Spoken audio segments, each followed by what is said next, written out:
I started my career with DCC at the Canadian Forces Base in Borden, and I started as a co-op student. So I actually did 2 co-op terms with DCC. And once I graduated from school, DCC wasn't looking for people at that point in time, so I was successful in getting a job with the construction engineering section at CFB Borden.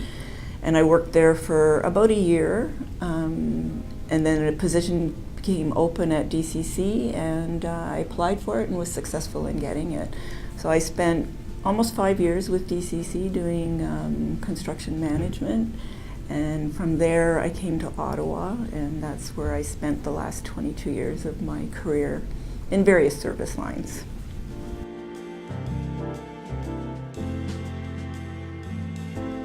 My fondest memory, I have a few memories. I think the people that I've encountered and met along the way, I had the opportunity of traveling a lot in some of the positions that I had, so I got to meet a lot of people, and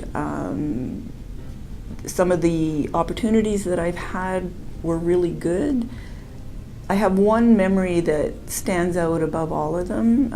I spent 6 months in Afghanistan with DCC, and on Christmas morning I was sitting at my desk and was just finishing talking to my family and wishing them all a Merry Christmas, and I hung the phone up, and like 2 minutes later the phone rang again, and it was Steve Irwin calling to wish me a Merry Christmas, and that has always stood out. You know, it really speaks to the kind of individual he was, the kind of leader he was, and I admired him before that, and that just added to it, so yeah.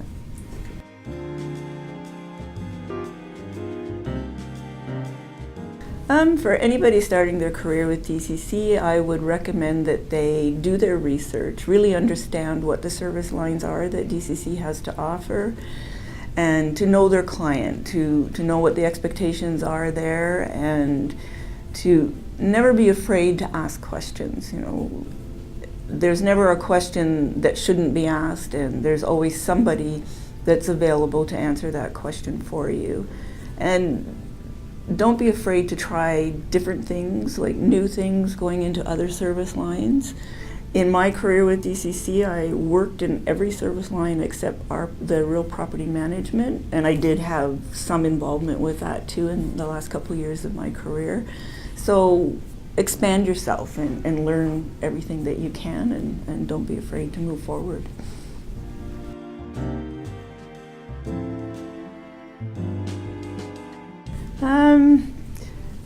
If I had to choose another career, I think I would have liked to have gone into interior design, but I ended up going into engineering instead. A little bit later in life, I was about 30 when I went back to school, and if I compared the interior design to engineering, there seemed to be more opportunities within the engineering field, and so that's the direction that I chose, and I went, and I've been very happy with my career.